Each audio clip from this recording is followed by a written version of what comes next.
राज्यातील 48 लोकसभा जागांवरती मतदान पूर्ण झालेलं आहे आणि या संपूर्ण राज्यातील 5 टप्प्यांमध्ये संपूर्ण मतदान होतं। जवळपास 48 लोकसभा मतदारसंघांमध्ये अनेक उमेदवार जे आहेत निवडणुकीच्या रिंगणात होते आणि या सर्वच उमेदवारांचं आता भविष्य जे आहे ते ईव्हीएम मध्ये आता बंद झालेलं आहे।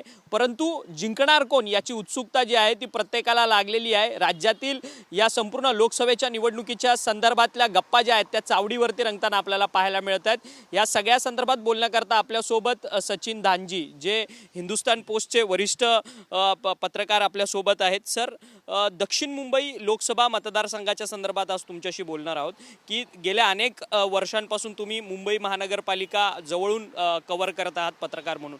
दक्षिण मुंबई लोकसभा मतदारसंघामध्ये अरविंद सावंत विरुद्ध यामिनी जाधव अशी थेट लढत होती। यामिनी जाधव या महायुतीमधनं अर्थात आणि महाविकास आघाडीकडनं अरविंद सावंत उभे होते। यंदा दक्षिण मुंबई या लोकसभामध्ये चित्र कसं वाटतं आपल्याला, कोणाच्या बाजूने पारडं जड असेल म्हणून? नाही, मुळात सुरुवातीलाच एक मी स्पष्ट करू इच्छितो की निवडणूक मतदानाच्या दिवशी जे काही मतदान झाले आहे त्यामुळे आत्ताच्या घडीला आपण असं सांगू शकतो की कोण जिंकून येईल हे आता सांगणं फारच कठीण आहे, कारण अटीतटीची लढत झालेली आहे आणि जो कोणी येईल निवडून तो फार तर ह्याचे 5 ते 7 हजाराच्या मार्जिनने जिंकून येईल। आता प्रश्न असा आहे की महाविकास आघाडीला निवडून येण्याचं करता, महाविकास आघाडीच्या उमेदवार जो निवडून येण्याकरता त्यांना शिवडी आणि वरळीला फोकस करणं खूप गरजेचं होतं, कारण तिथे त्यांना मार्जिन होती। आणि महायुतीला निवडून येण्याकरता मलबार आणि कुलाबा होते आणि मुंबादेवी मतदारसंघ हा महाविकास आघाडीकरता ऑप्शनल होता, तसा महायुतीकरता भायखळा हा ऑप्शनल होता। आता झालं असं की आपण जे भायखळा विधानसभा क्षेत्र आहे हे जिथे स्वतः यामिनी जाधव ह्या आमदार आहेत आणि मागील विधानसभा निवडणुकीत जे आपल्या यामिनी जाधव यांना जी मतं मिळाली होती त्या तुलनेत आपली यावेळची परिस्थिती थोडी वेगळी होती। जी मोदी गाठ म्हणू शकत नाही, मोदी विरोधी गाठ म्हणू शकत नाही, परंतु काही मुस्लिम ज्या आहेत, जे वोटर्स आहेत, जे म्हणजे पूर्णपणे महाविकास आघाडीकडे वळली होती, त्यामुळे भायखळ्यातला मतांचा टक्का थोडासा कमी होईल युतीकडच्या, तसाच त्यांना फटका आपण मुंबादेवीला बसू शकतो।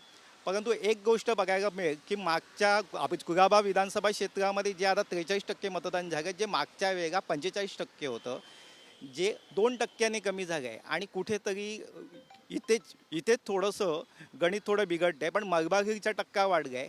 आता गणित असं आहे की शिवडी विधानसभा क्षेत्र जिथे महाविकास आघाडी आपण उमेदवाराचे सगळे मदार तिकडे आहे, तर तिकडे भाजपचं एक चांगल्या प्रकारचे वर्चस्व निर्माण होत आहे शिवडी विधानसभा क्षेत्रामध्ये आणि स्वतः यशवंत जाधव हे शिवडी विधानसभा क्षेत्राकडे फोकस करून बसले होते। त्यामुळे शिवडी विधानसभा क्षेत्रातलं वाढलेलं मतदान हे जेवढं युतीच्या बाजूने असेल तेवढ्या यामिनी जाधव यांचा विजय सुखद होईल। अन्यथा कुलाब्यामधलं घटलेलं मतदान हे आपण महायुतीच्या उमेदवाराला थोडंसं ह्याच्या पराभवाकडे नेणारं सुद्धा ठरू शकेल। पण जर तुम्ही कुलाब्यातलं जर तुम्ही आपल्या मतदानाचा जर टक्का बघितला तर तो सकाळच्या सत्रामध्येच जास्त होता आणि हायराज म्हणजे इमारतीमधला सगळा मतदार बाहेर पडला।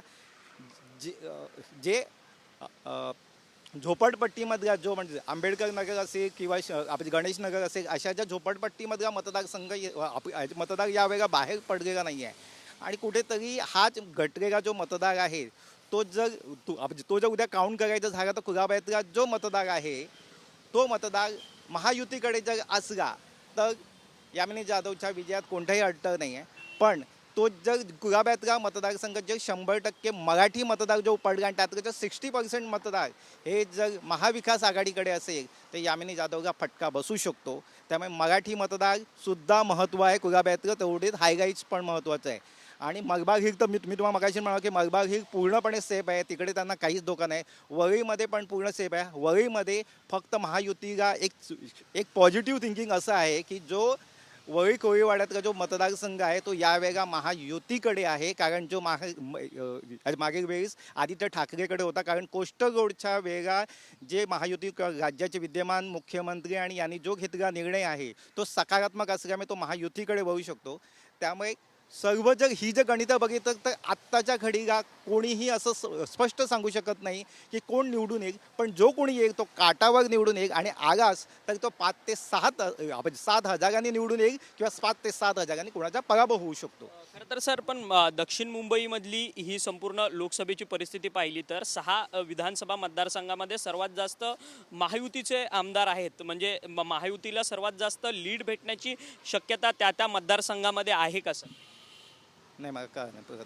खरं तर दक्षिण मुंबईमध्ये सगळ्यात जास्त जे विधानसभा क्षेत्र पाहिले तर तिथे महायुतीचे लोकप्रतिनिधी तिथे आपल्याला पाहायला मिळतात. अर्थात आपण जर कुलाब्यामध्ये गेलो तर राहुल नार्वेकर असतील, त्याच्यानंतर शिवडीमध्ये गेलो आपण दादर ह्या संपूर्ण पट्ट्यामध्ये पाहिलं तर मलबार हिलमध्ये मंगलप्रभात लोढा जे स्वतः पालकमंत्री आहेत, त्यांचा होल्ड संपूर्ण या मतदारसंघामध्ये. यामिनी जाधव स्वतःही आमदार आहेत. त्यामुळे महायुतीकडे 3 विधानसभा क्षेत्र जे आहेत ते काबीज होते.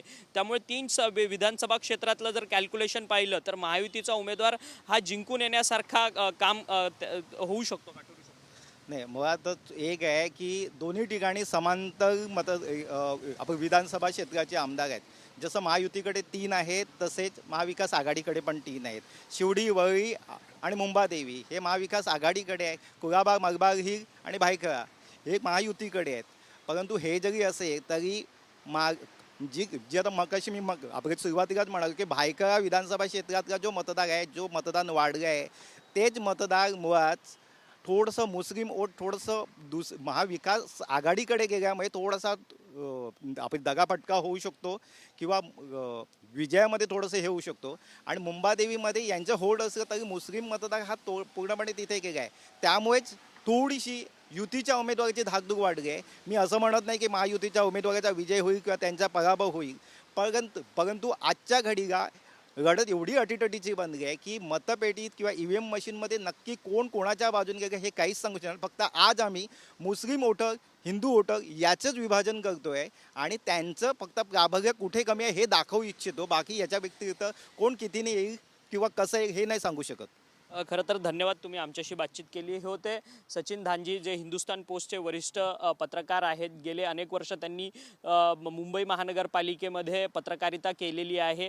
त्यामुळे मुंबई महानगरपालिकेतले जे दक्षिण मुंबईमधला जो लोकसभा मतदार क्षेत्र आहे त्या संदर्भातलं त्यांनी आपलं आकलन सांगितलं की यंदा दक्षिण मुंबईमध्ये येणारा जो कोणी खासदार असेल तो अतिशय कमी नॉमिनल मार्जिनने जिंकून येणार आहे. खरं तर आपण हिंदू आणि मुस्लिम या दोन्ही वोटर्सचंच आपण विभाजन सातत्याने करतो, परंतु इतर देखील जाती धर्माचे जे लोक आहेत ते कोणाच्या पारड्यामध्ये यंदा मतदान करणार आहे हे देखील तितकंच महत्त्वाचं ठरणार आहे. दक्षिण मुंबई या लोकसभा क्षेत्रामधल्या साई विधानसभा क्षेत्रामध्ये 3 आमदार जे आहेत ते महाविकास आघाडीचे आहेत तर 3 महायुतीचे आहेत. त्यामुळे कोणाचं पारडं जड आहे हे आत्ताच बोलणं हे अतिशयोक्ती ठरणार आहे. त्यामुळे 4 जूनला ज्यावेळेस निकाल लागेल त्या 4 जूनलाच या सगळ्या संदर्भाची उत्तरं जी आहे ती स्पष्ट होईल. परंतु निवडून येणारा जो कोणी उमेदवार असणार आहे यंदा दक्षिण मुंबईतला तो नॉमिनल मार्जिनने विजयी होईल आणि ही अटीतटीची लढाई आहे असं देखील जे मत आहे ते सचिन धांजी यांनी आपल्याशी बोलताना व्यक्त केलेलं आहे.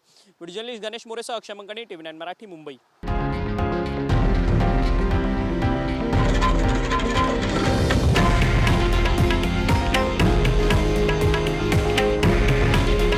हे आहे देशातील नंबर 1 न्यूज नेटवर्क आणि आपण पाहत आहात TV9 मराठी.